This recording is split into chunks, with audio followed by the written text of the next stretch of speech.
So reasonably varied, bit of contracts, bit of innovations and stuff. So it's interesting stuff, really. Like nice bit of variety, and having sort of a holistic view of the whole business really helps in terms of being able to review some of those things.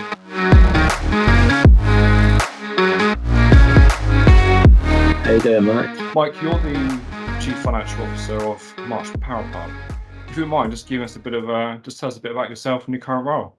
Yeah, so I mean, my current role, it's quite a big commercial element, but basically I look after anything financial, and provide input as almost like a business partner in role, and providing sort of input with a financial lens on it, on things like safety and the environment, and sort of plant operations, which I'm not hugely qualified to do, but I can usually give a sort of common sense general management perspective on it from sort of previous experience and stuff like that. So things like HR and legal and contracts and so on. So it's quite a general role compared to most, but yeah, it's a good one. And how long have you been in this role for now? 4 years, just over 4 years. Previously, I've worked for an audit firm. One of the bigger audit firms is both a sort of trainee, then a qualified and assistant manager. And after that, I moved into marine manufacturing in Southampton, and always been in sort of engineering type environments. And I've probably gravitated towards that just because it's kind of interesting to see that you're actually making something, and that sort of big heavy machinery of going through a process to produce an output come the end of it. I guess you can actually kind of like go and see it, can't you? You can be like, oh, what's this component on this balance sheet, or what's this invoice about? Let's go see it. Yeah, it's always, I think things like financial services are kind of the opposite of that, and that's never really interested me to any great extent, but I'm not against it. It's probably not what I find the most interesting. Yeah. So if you could describe a typical day, if you can, what does that kind of look like for you? I think, I mean, in most roles, I'm sure everyone's pretty much said that it tends to be quite varied, and like you do get a good deal of variety, and mine might well be influenced by the operational side of things as to what's happened on the plant in the last sort of 24 hours. But looking at this week, sort of things I worked on, done a bit of financial modelling, looking at future of the plant and trying to get sort of a high level, easy to use, easy to work with model that people can adapt and mess around with according to what offers might get made to us on various bits of our commercials side of things. Authorised payrolls, authorised invoices, so normal sort of classic financial type stuff. Provided some comments on some new IT proposals, which mean quite good. Bit of work on cybersecurity and some work on initiative we're doing with HR in the HR sort of field, I guess, in terms of employee engagement and working on some stuff to do with that. So reasonably varied, bit of contracts, bit of innovations and stuff. So it's interesting stuff, really. Like nice bit of variety, and having sort of a holistic view of the whole business really helps in terms of being able to review some of those things. And how do you find like wearing like multiple caps? I think it's what you are qualified in. It provides you your lens. Like, I don't think it necessarily defines exactly what you're doing or how you think of it. So it's relatively easy to switch between them, but like you've always probably got a financial or the skills with like financial analysis sitting in the background on it. And I think in the role I'm in, it like is quite commercial. It's quite outside of finance. There's not that much which is like pure dedicated finance type stuff. You do have things which is like reviewing the corporation tax computation or something along those lines, which is like very very sort of classic in that area. But the majority of things, even the management accounts, which you could sort of run as a purely financial spreadsheet based endeavor, like really you get far more out of the whole thing and far more input into whether the numbers are right if you've understood what the business has done. So actually moving between the things, they're all different shades of the same business, if you like. So it's relatively straightforward jumping from one to the other. Working obviously manufacturing engineering to a power plant, are they quite similar, some similarities, or is it completely different? I mean, my personal view is that power plant is manufacturing, because what you're manufacturing is intangible in terms of the electricity, but it's basically it would be the same sort of drivers that you'd have in terms of maintenance and operations that you'd have in something like a paper mill, which you'd always consider to be manufacturing. It's just this process-based manufacturing as opposed to maybe batch or project-based manufacturing, which is where I was before.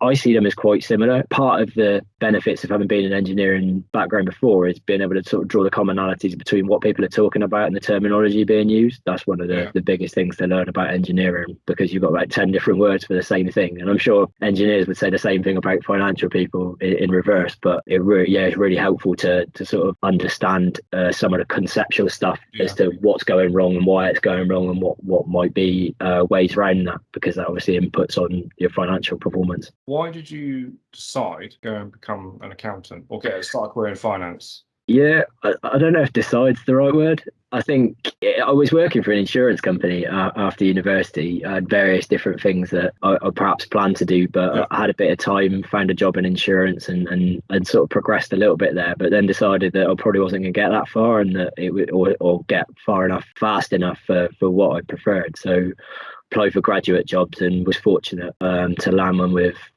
Grant Thornton up in Bristol, and then just became a trainee auditor. And I can't honestly say hand on heart that I really knew what I was applying for or what it looked like, other than that I knew there was going to be like a degree of understanding numbers, and that there was going to be career progression in terms of like moving through your exams, but I don't think that I really comprehended exactly what it was. And I was just quite fortunate really that it was something that I sort of understood reasonably quickly, I guess, and I had a general business degree, so I'd done elements of accountancy in that, but to be honest, you only realised how little you knew after university once you started looking at it properly and really understood it. So it sort of it really sort of developed my business knowledge from there. And I think I was very lucky to find something that I was quite good at. But yeah, chose might not be quite the right word. Did you kind of choose your qualification that you studied, or were you kind of guided down a particular route? No, I think going down that route at that time,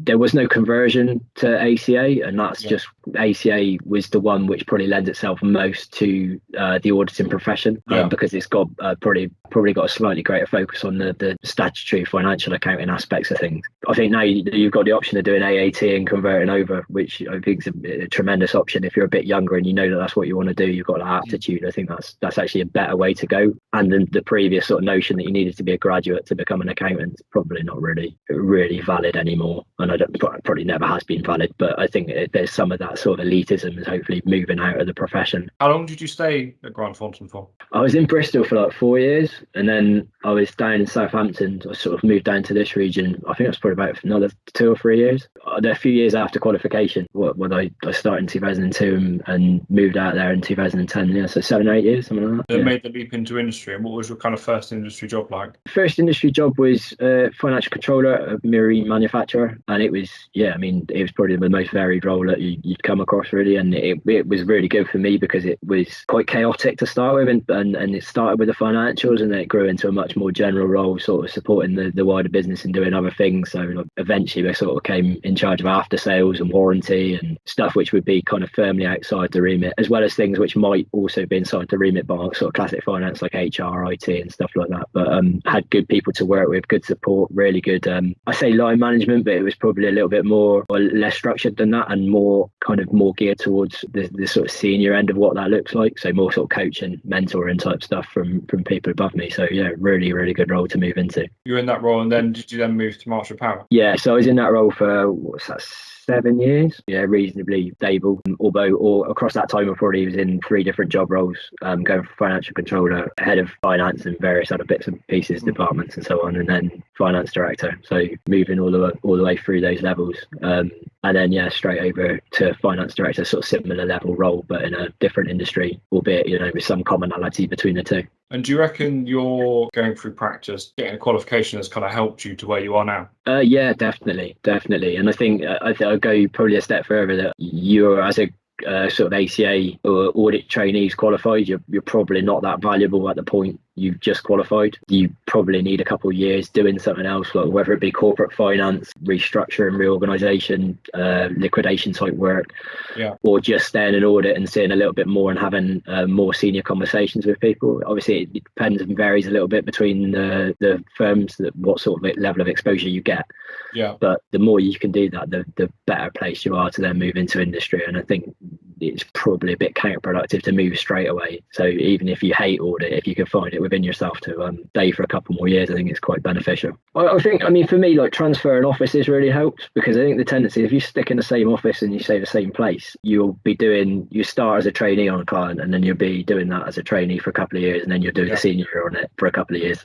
That probably doesn't do that much for you. By moving offices, you're seeing a whole different set of clients, which are coming in at senior level instead of trainee level, which means that you're seeing them for the first time, and that kind of keeps your interest up. So I think one of the partners at Grant Thornton told me at the time, like, you need to change something needs to vary, or you're not going to carry on progressing, because you're just not going to see enough within the same thing. And again, that will vary a little bit between big firms, smaller firms, and so on, and also to what your level of ambition within the firm is itself. But certainly to move out into industry straight away is probably not the right thing. Would you say that's the number one piece of advice you give someone wanting to kind of move from practice into industry? Yeah, I think at that stage of your career, for sure. I think if you're starting out a bit earlier, I would definitely consider, if you're a school leaver, whether you really want to go to university versus trying to do AAT and then coming over, because some of the strongest candidates I've seen who have got to finance director probably a couple of years before people who've gone down the classic graduate route have done that AAT and done that conversion. And the reality is that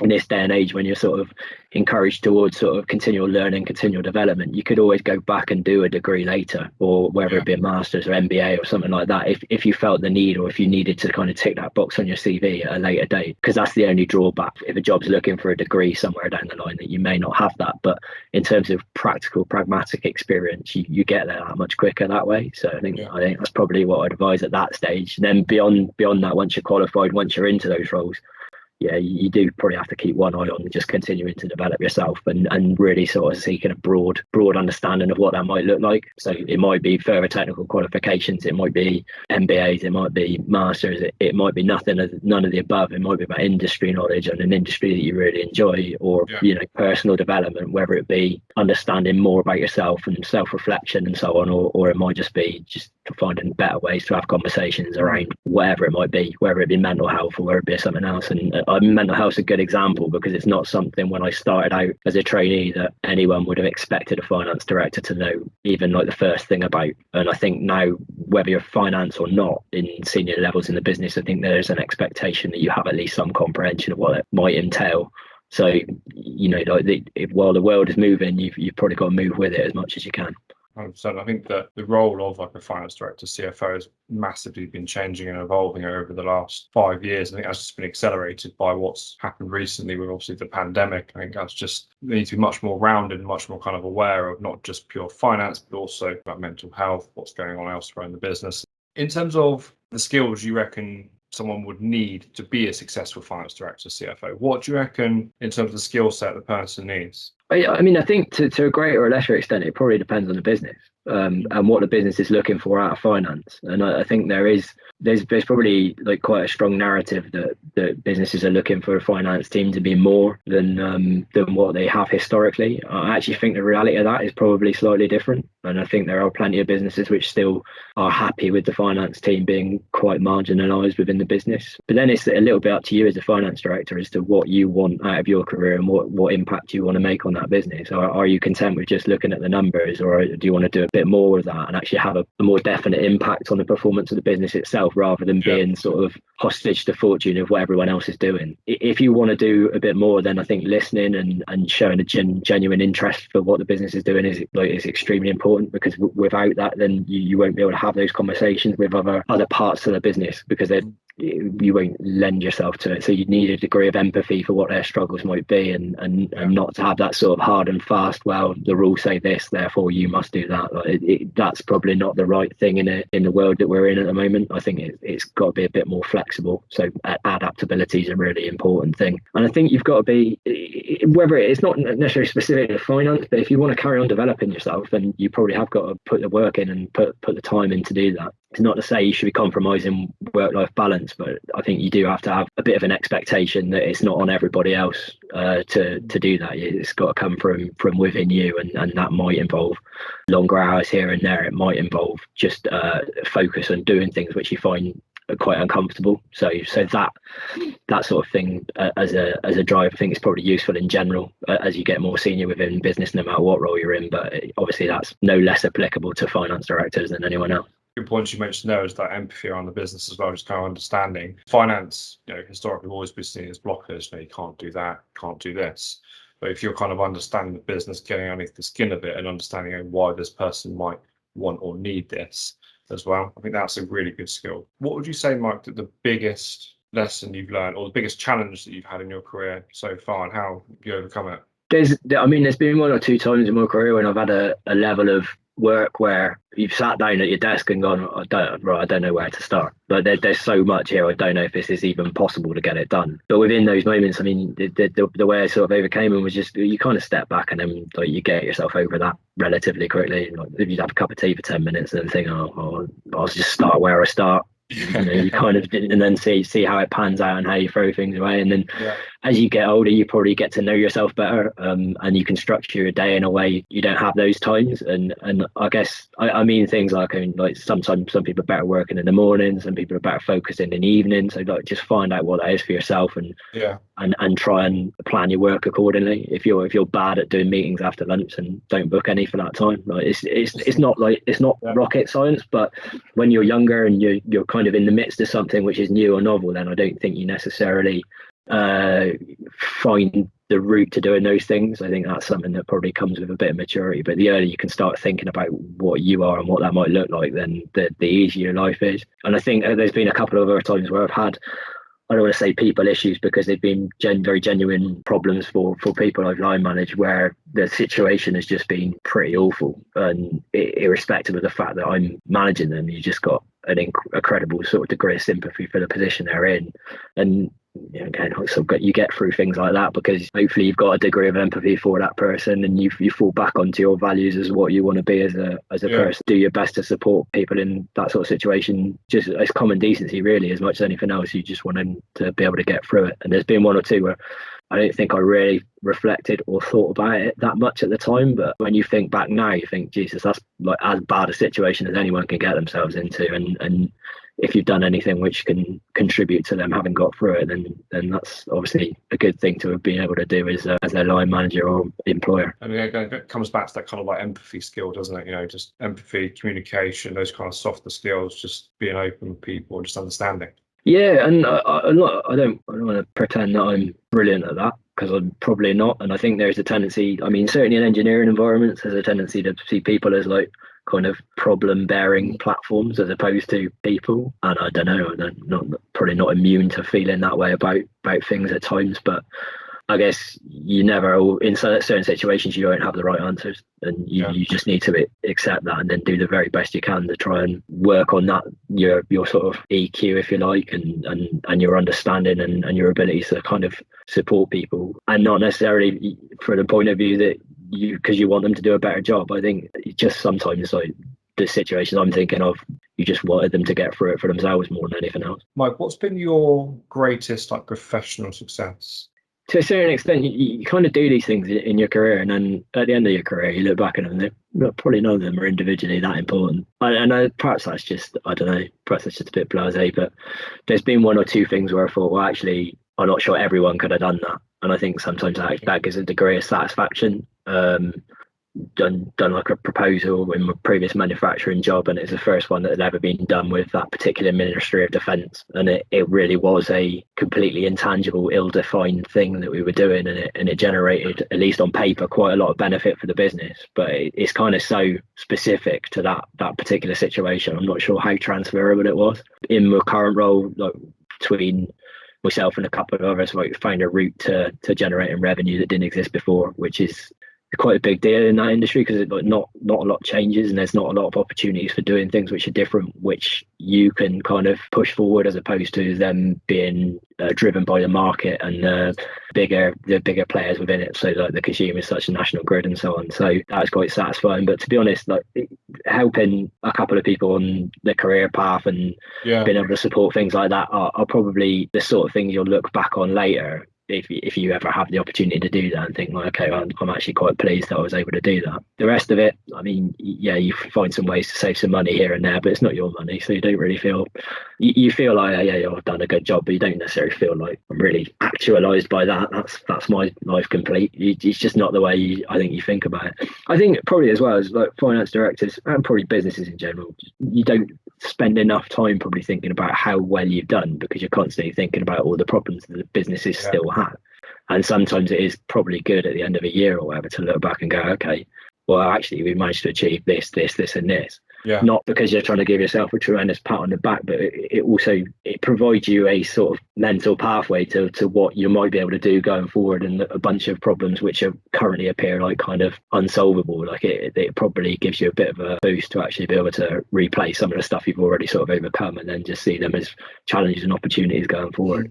I think the key one you mentioned there was like the people, developing and helping other people get along in their career, in their life. I think that's a really good achievement to have, because some people don't do that or don't want to do that, but other people want to kind of bring people along, give them opportunities to learn and develop. And I think that's a really good thing, a really good achievement to have done. Yeah, and I think to a certain extent, I've definitely benefited from people taking the time with me. So you ought to kind of pay that forward in a way, I guess. You ought to be taking the time with other people, and ultimately, I think you will get better results as a whole team. Like even if it causes some problems, like people have the ambition, the wish to develop, and they move on and move to a different business. Well, if in the meantime they've picked up a few bits of skills and experience, you've been able to add some stuff to them they didn't have before, and they've gone and got a better job. Well, yeah, it can provide you some short-term inconvenience, but it's probably a good thing. It's probably one of the reasons why you're doing what you're doing, like just keep people moving forward, and so I think it's something worth being reasonably pleased about afterwards. Not that, I mean, you can't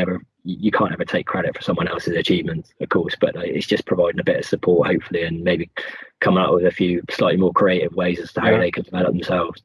Work-life balance as a finance director, CFO, how do you do that? I mean, one of the things that always helped me is that like I've always had things outside of work that I wanted to do, and I think one of the other things is, without sounding like too keen, I guess, like I've always quite enjoyed the work. Like sometimes I find a conversation on work-life balance is almost geared towards the thought process that work's bad and something outside of work's good. And I think there are people who are genuinely just fulfilled by the work that they're doing, and the fact that they work longer hours is not for anybody else other than themselves. They're not trying to inflict it on anybody, and they're not creating an expectation that everyone else should be like them, and they just enjoy what they're doing. And I think that's something that ought to be recognised as well. And for certain things that I've done, like I've kind of been happy to do it in my own time, which would obviously slightly detrimental to your work-life balance. Comes different as you get older. Like it does change when you've got family and young kids and so on, but what you find then is that the balance finds you, because they come and get you. And I've been fortunate not to be in positions where I felt like I kind of had to have done something, or I had to be proving something via hours. I've been trusted to be proving on the results of the work that you're doing. So as long as there's a good output, then people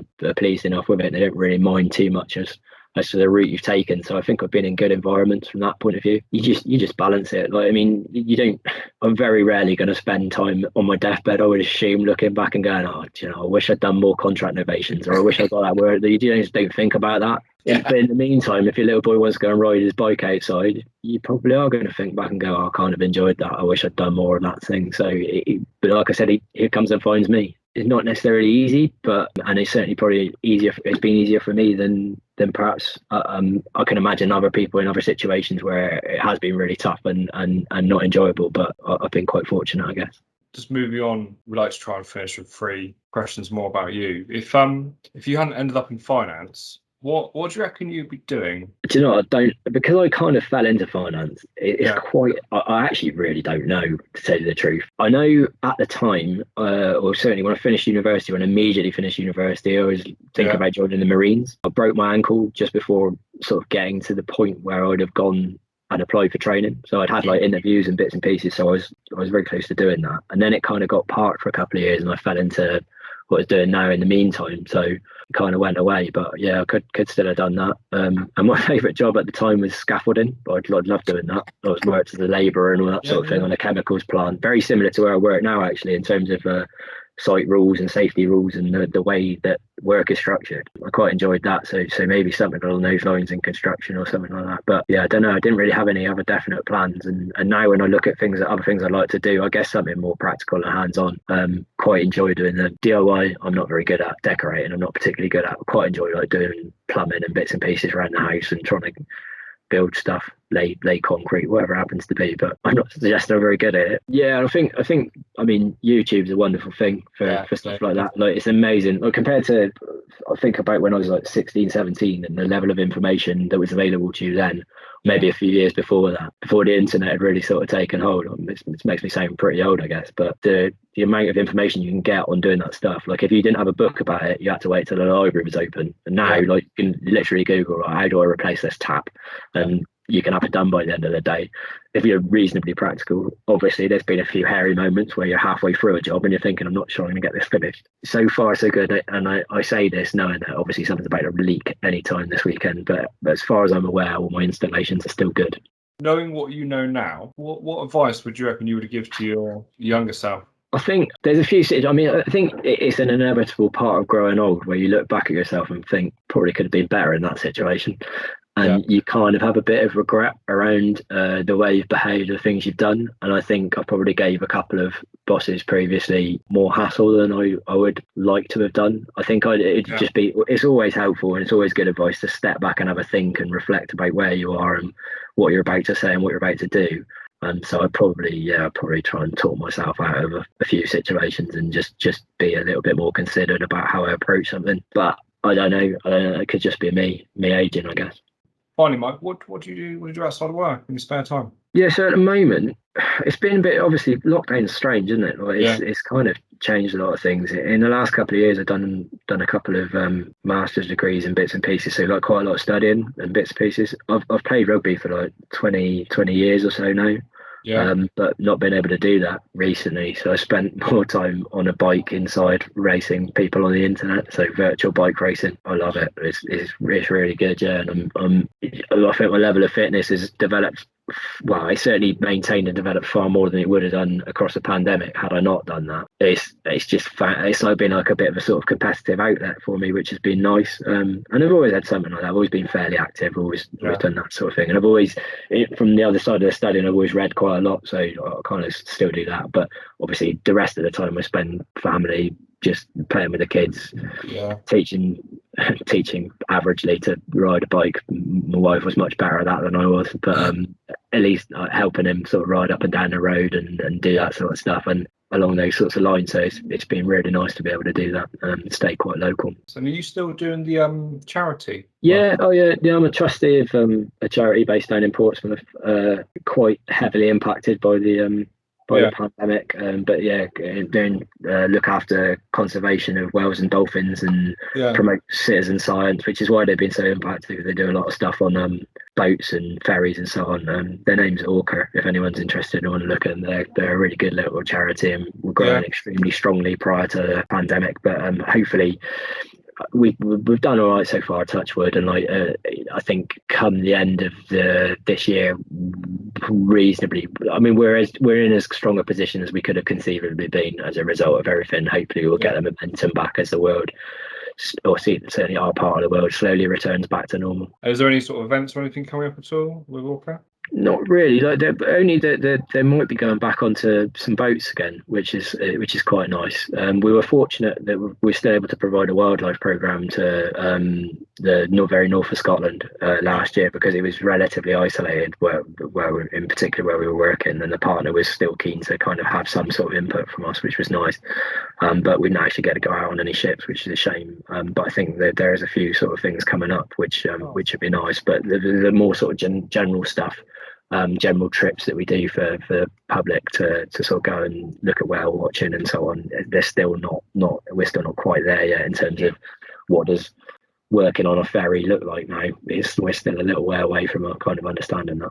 Mike, thank you so much for sparing us some of your time. Really appreciate it. I think it's just been really insightful, and plus, being the CFO of a power plant is something a bit different, definitely. So thank you very much for your time. Really appreciate it.